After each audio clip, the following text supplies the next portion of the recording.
Hello everybody, this is Le Minimum Lovable Product. I am Marco Lanzi and I'm about to bring you behind the scenes of building digital experiences that people will love.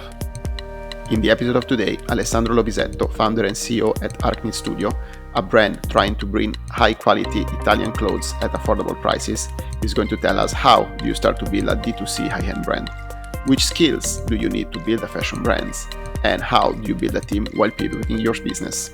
Let's welcome Alessandro.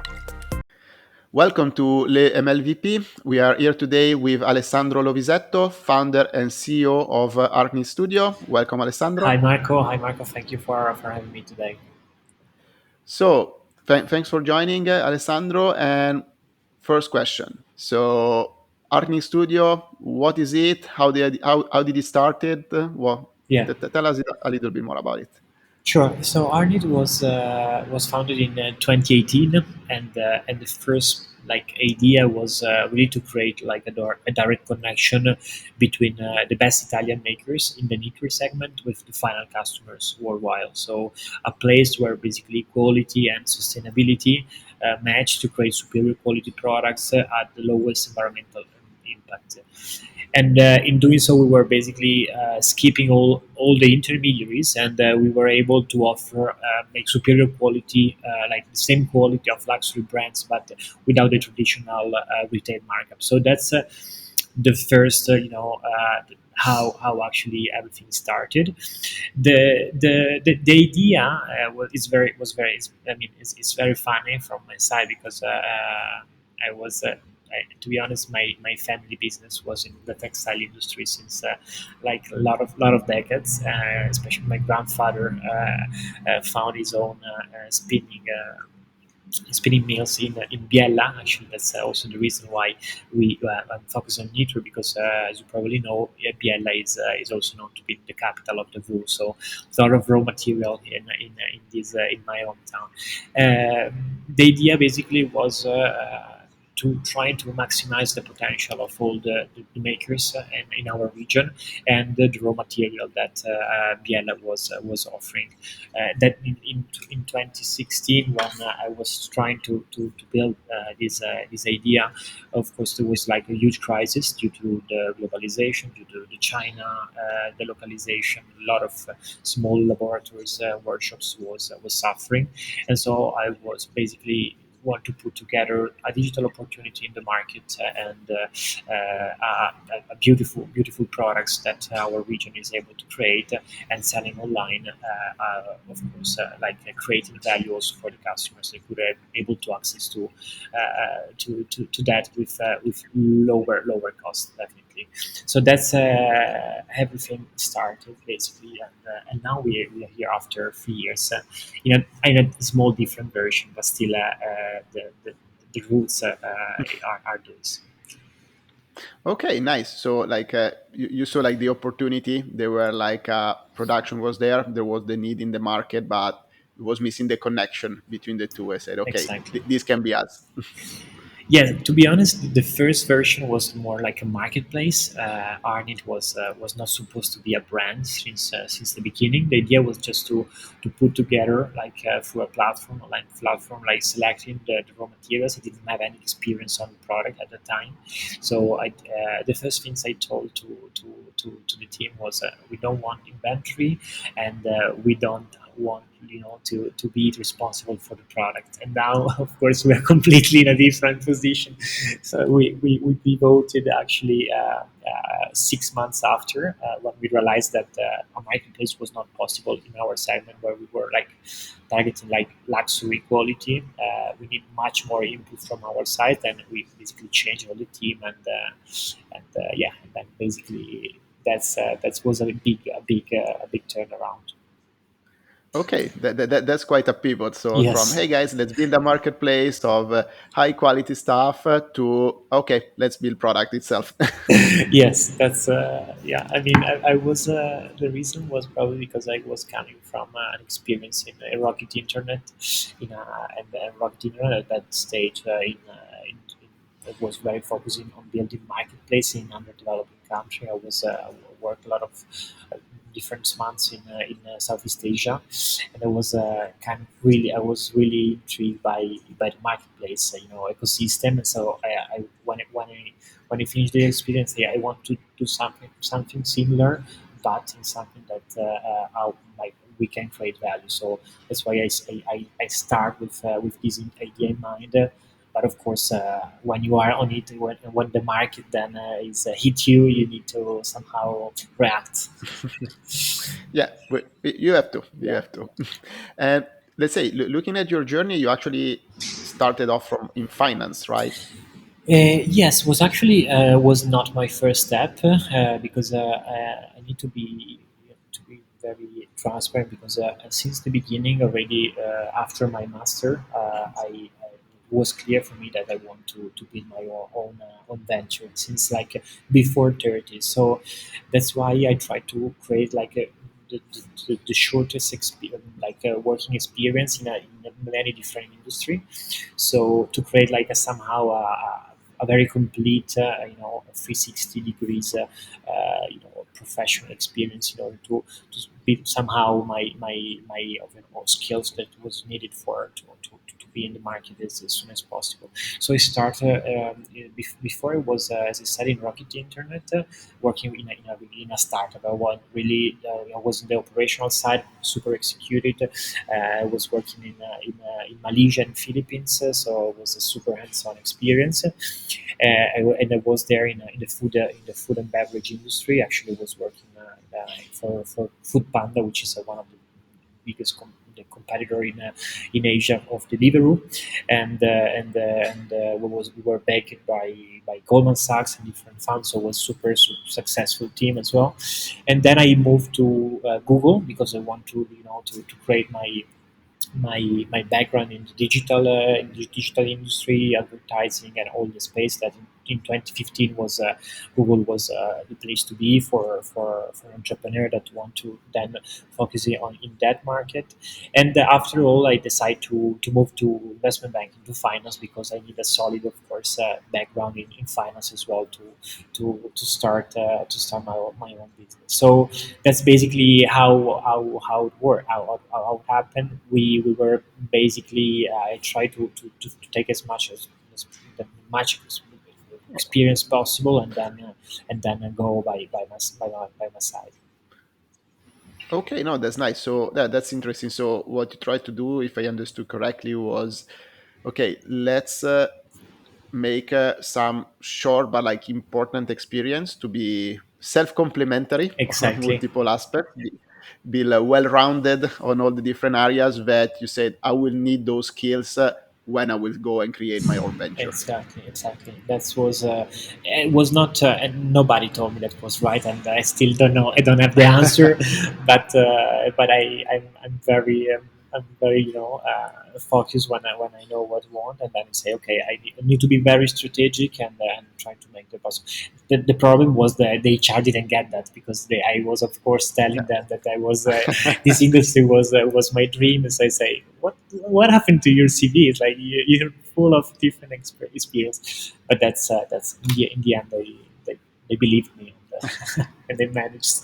So when you answer, guys, I'm learning different stuff. Yeah. What? Yeah, I'm trying to exploit taking as much as possible. No, no, that's a nice approach. Uh, so marketplace, then you got into a brand. So lot of brands out there. So what are the struggles when you start a new brand? Yeah, the struggle are a lot, especially if you're not supposed to do that since the beginning. So you don't probably have like the full understanding of the product, for example, because Mhm. as I didn't do any master in fashion or in design, and also the team at the beginning was more like supposed to be like a CTO, a digital, an operational Okay. expert. And so when we realized that we would need to pivot, we of course look in the market, young and talented people in the product with experience in maybe a luxury brand. So we try to, of course, to cover this important area, which was the product. And as you said, the struggling in starting a brand are many, especially if you need to test the market, and if you really need like to start a production. A lot of manufacturers, they need minimum order quantity that are much higher than what you can afford. So, and maybe if you also backed by investors, as we were at the beginning, you don't want to waste that time, like lot of money in product that need to be tested as an MVP. So if you go to a makers and you start talking about MVP, they really don't know what they are talking about. So they just want like the best for to optimize their machine. So this is one of the aspects that as we know from a lot of lectures from master and also in school and books, you need to test, and the fashion industry in specific, you cannot test with a lean model, but you need a lot of quantity to start. So that's why this is one of the struggling to build a brand, if with a startup approach, with a more innovative approach, and that's probably one of the best. The other one is to have really a purpose in mind, because as you said before, there are a lot of brands in the market, and probably people doesn't need another piece of clothes, because there is a huge offer. So you need really to have a specific mission, specific purpose that you want to address, and try to build a community that go along with you, to really and support you, because then what they are doing, basically they are buying your product because they support your mission, and that's how you accelerate your growth, and then that's how you build your network, and you penetrate the market more efficiently. So Artknit for us was very important, this topic, and the purpose of Artknit is still to really, as I said at the beginning, to create value in the whole supply chain, maximizing the value of the makers, and the value of the raw material, creating the product that was with the best quality at the lowest also price and the impact. So with this in mind, everything then was much easier to strategize and to build like the best product market fit. Because if you start and you want to create a new pair of shoes, a new pair of sunglasses, a new pair of chairs, which is it's the industry, and you don't have really a specific vocation, it's super tough also to create a solid storytelling, and this is crucial if you want to to be online. No, indeed, and in a fashion, let's say, market which is saturated like the fashion one, Yeah. competition is quite high, and say you cannot go with a MVP to of like, hey, this is a MVP of a sweater. It's just missing a sleeve. Try it on. It's gonna be great. Yeah, you're gonna, it, yeah, that's it's yeah, gonna, it's yeah. it's I'm different not sure approach. it's gonna be. It's not sure it's gonna work, but we can always try it out. So as you said, like also the team. So you mentioned the team. So the team, it's really also key. But when you said like, hey, when we pivot, when our mission changed, Yeah. then we had actually to go and source, even change the skills in the team. Yes. So how did you guys do that pivot in terms of team? So we were lucky because we did the pivot during our in our acceleration program. Okay. We've been selected by Fashion Technology Accelerator, and so we were still like in a very nice bubble full of network and a lot of advisor that was somehow coaching us and connecting with a lot of people. So probably I didn't realize that it was so painful, this pivot, because we were very well advised, and that's also one of the key points that I would like to stress, that at the beginning, if you start from scratch in a new industry, being surrounded by experienced people, even though they are been not very innovative in what they did in their experience, but they want to approach startup to create this new way of selling products, or creating value. It was quite crucial. So indeed we found a very good team in a very short term time, and that's actually how we changed from a more operational tech product to a more marketing product oriented, and now actually the team that we hired is still with us. So I'm very happy about that. But you need to be very very flexible at the beginning, because if you stuck with your idea, probably we would be already failed and close the business if we were stuck in the marketplace environment. That's I'm quite sure about that. Okay, no, that's great. And how many you guys are? So now we are 11 people. Okay. Not all of them are full time, but we have some freelancers that are basically working just for us. Yeah, but we have two people now in the product team, three people in the marketing, two people in the e-commerce, logistics, and tech. And then that's basically like how we decide to build the first layer. Now we need, of course, new juniors to join. Also we are looking for new executive, like more senior, to go to basically to support also myself in a more strategic point of view. But yeah, step by step, the journey is long. Nice, nice. No, no, but good luck. But you guys are growing, so and that's definitely great. And products also look super Thank cool. you so much, Marco. So we're almost up at time because time is flying as usual. So wrap up question. So you guys went for the D2C, so the direct to consumer model, right? Yes. So any plan for the future moving into wholesale, other distribution, or what do you see pros and cons for you guys in the different type of channel and approach to the market? Yes, I mean, for us, as I said, the purpose that you put at the beginning is very crucial, and as we said that we want to connect the makers with final customers, and as you probably as you can imagine, wholesale for us is the opposite of what the reason why we exist. So for us, the wholesale is not in our roadmap. We believe that to create value, we need really a direct connection with our final customers. We and even and especially because our prices are so transparent, and our market doesn't include any traditional retail markup, so we cannot really afford to have a wholesale channel, or we basically there is no space for a wholesale market, right? So that's the main point. So we want to, of course, go offline, but we our own our own distribution, and that's why we plan to open our first stores in a couple of basically next year. So we're gonna offset, of course, the wholesale velocity to penetrate the market with a more expensive for sure, but long term, with a more long term, higher long term investment, with a direct retail strategy, and we believe that's the future. Yeah, a unified experience where people can go online, offline without really any friction.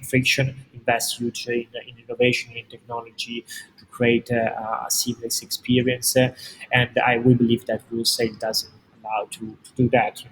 Of course, you can grow, but it's not only that on for us. So that's why we want to stick with that. And of course, we have a lot of opportunity in wholesale that we are obliged to refuse. And that's, of course, for us a good sign that we are doing a good job.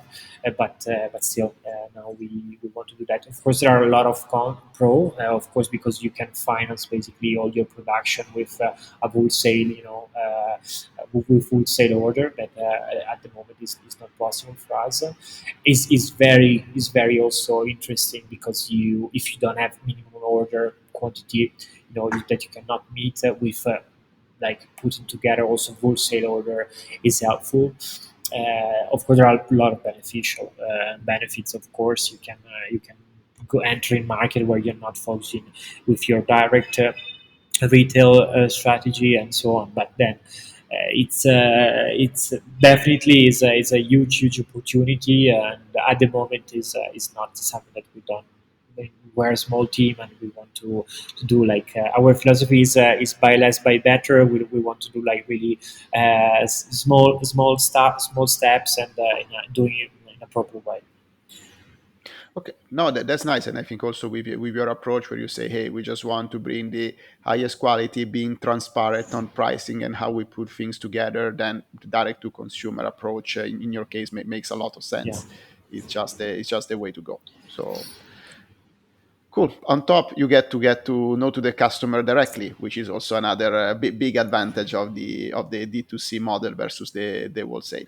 Yes, it is, and also thanks to data, we are able to really to make just-in-time production, to maximize the inventory, to reduce inventory waste as well. So we basically analyze our data on a daily basis. We contact the makers. We are connecting the front end with the makers as well to maximize all the operations. And this with another approach would be is completely useless. So we want to innovate in that, and we want to go very vertical, and that's we believe that's the way to do it. But definitely, yeah, definitely, a lot of people and also some investors are asking, are pushing towards a more wholesale and strategy, but still. We're not ready probably, and probably won't be in the near future or never. Okay, no, that's great. That's great, and looking forward to see Yeah, how the evolution will go. So looking forward to hear more from you, like yeah, maybe in some months or how it's yeah. progressing. I would definitely keep And you posted. yeah, awesome. So for the time being, I just thank you, Alessandro. Thanks a lot for sharing, Thank you, everyone. and Thank been you, a Marco. pleasure having you here. And I guess we gonna chat again soon. Bye bye. Cool. Thank you. Bye bye. Thank you for listening. I hope you enjoyed the show. If you're keen to leave a review or subscribe, it helps more than you know. I hope to see you soon in the next episode. Stay tuned.